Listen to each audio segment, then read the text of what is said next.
السلام عليكم ورحمة الله وبركاته. إتمام الليلة وإذن سلامي جمعة مبارك جمعة وناكسن ما أنت وحارب إن كهطله إن هاي لو بينا ما أنت وجمعة سورة الكهف أخرسته هذا سورة أنا أود أقولها إن أخرستي وحا أخرستها طبعا كوجه الرئيس طبعا كآية ضاد وجه الرئيس سيد النبي عليه الصلاة والسلام عليه أفضل الصلاة وأفضل السلام حديث صحيح اللي قصه نارك قريي in tobanka ugu horeysa masiix uu kaa xijaabayso maalimaha dambe oppressionka ama daalimiinta dhibaatada dadku suubinaya masiixi dajaala ka mid ah yaajuujil majuuja ka mid ah wax waliba oppression ah wax waliba oo sabotage kugu suubinayo dhibaato adiga iyo familiga kuu keenaysa uga badbaadi waxaad akhrisataa suurat ilkahf xataa waxay u fiican tahay dadka la dulmo dadka oo jeel la geliyo oo si xaq darro ah cadaalad darro ah lagu dulmo suurat yuusufna way kuu fiican tahay laakiin jumcada suurat ilkahf idinkugu talinaya waxaan rabay inaan idiin sheega maanta aan ka hadlo codka madaxa madaxaaga hadalka ku jiro dadka inta badan waxay u maleeyaan dhibaatada inay meelo kale uga imaato jinni iyo sixir iyo waxaas u maleeyaan laakiin qofka ma fahamsana we are living in a mental world waxaan ku noolnahay adduun madaxaaga waxa ku jiro iyo madaxaaga waxa adiga isugu sheekaysid gudahaaga isugu sheekaysid inay noloshaada dhan saameyn ku leedahay marka codka madaxaaga si u controli lahayd shalataan waxaa idiin soo duuba video yaroo gaaban aan qosqoslaayo aan idin tusaaya idin dhahay depressionka iyo balwadda waxa lisaga baabi'iyo waa inaa is-uumisaa is-uumiska waa aad u muhiim u yahay is-uumiska qur-aanka laisku uuminaayo ducada laisku uuminaayo dikriga iyo ma aragtay iyo tasbiixida laisku uuminaayo waa waxaa aniga nafteeda wax aad uga faa'iiday dad badanna ka faa'iideen aan idinla wadaaga mar walba is-uumiska oo fooxa laisku shidaayo oo xabatisooda laisku shidaayo oo dhagayaraha laisku shidaayo oo kafeega laisku shidaayo etoobiyaanka kafeega inta badan suubiyaan energy badan wuxuu kaa saarayaa oo negativity ah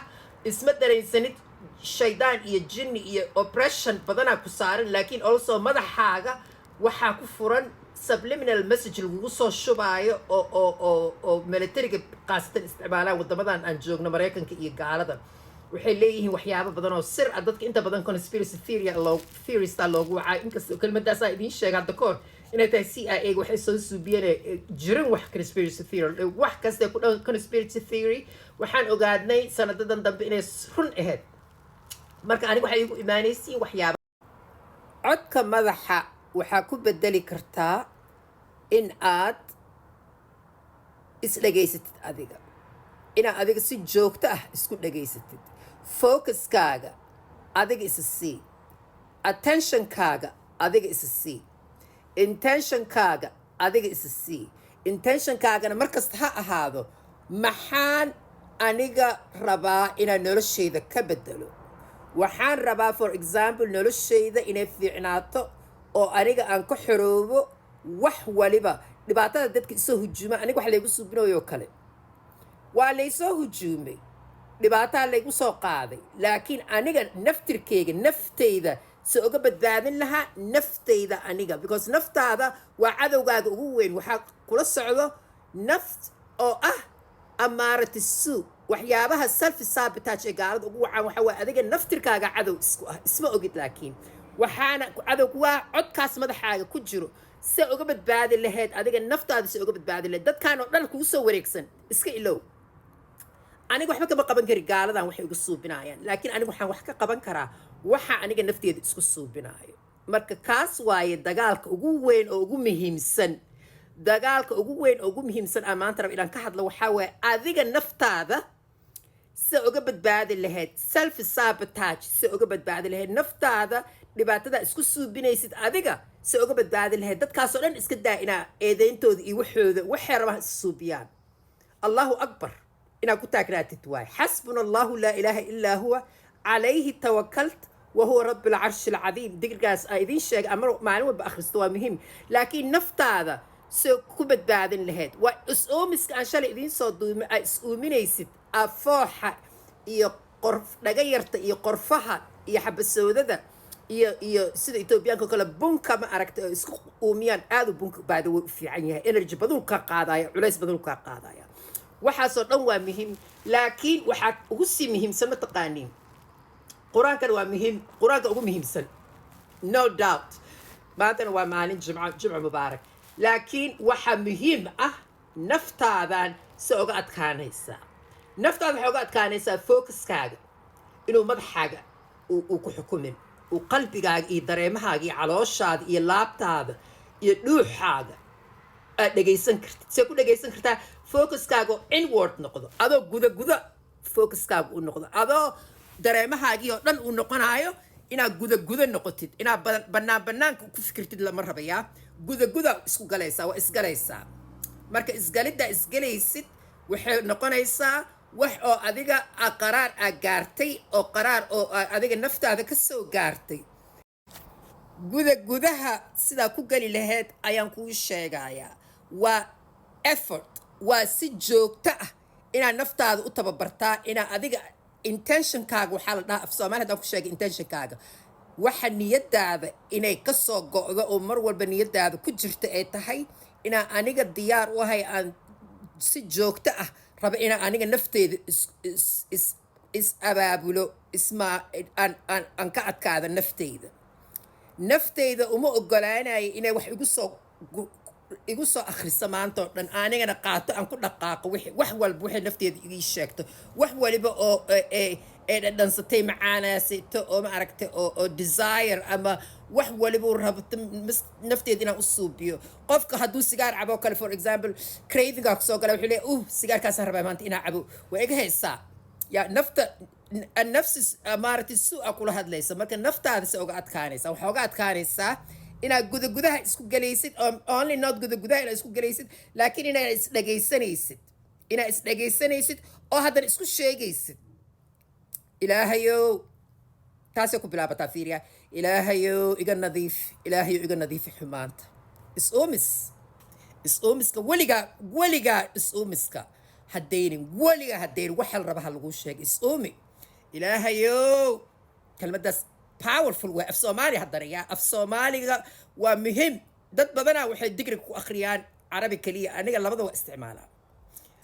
digriyaasha carabiga waa digriga oo laasimka nabiga lagu salinayo astaghfirullah wa atuubu ilayk laakiin aniga alxamdulillah wa ashkura markaan dhahay ilaahay alxamdulillah wa ashkura kuma dhaho waxaan dhahay ilaahu adaan kugu xamdiye ilaahayo adaan kugu shukriye ilaahayo adaan nicmadaada aan ka buuxaa yaa raxmaan yaa raxiim yaa malik yaa quduus yaa salaam wujudii wejigayga expressionkayga energy waa inuu ka soo baxaa gudahaaga yaa waxaa waa energy soo u shaqeeya dad badan isoo weydiiyey waxay dhaheen abaayo annaga ilaahay shirkiga waan ka cabsoonaa waana muhiim gabdhaha ila soo hadlay aad ugu faraxsanahay inaad shirkiga is ilaalinaysa dambiga ugu weyn ilaahay ka cafirin waxa waa shirkiga aniga agteeda shirki igu iimaanaysa laakiin waxa igu iimaanaysa saa naftaada oo la dagaali lahayd aniga dagaalyahanadaan ahay ruuxaaniyada waxaan ku barayaa shirki ka fog ilaahay adiga markaa la hadlay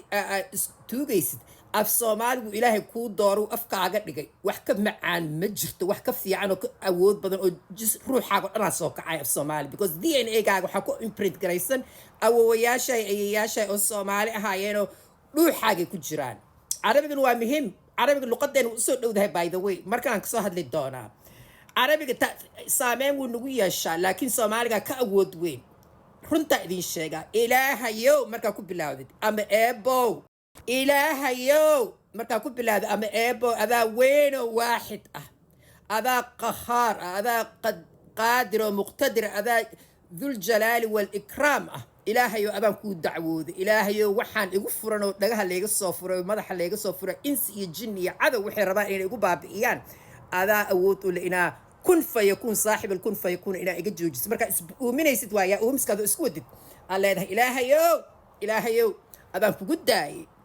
cadow iyo shaydaan iyo insi iyo jinni waxba igama qaadi karaan adigaa ii maqan ilaahayow adaan isku kaa dhiibe islaam waxay ka taagan tahay muslim qofka muslimka waa qofka ilaahay isku dhiibe waa submission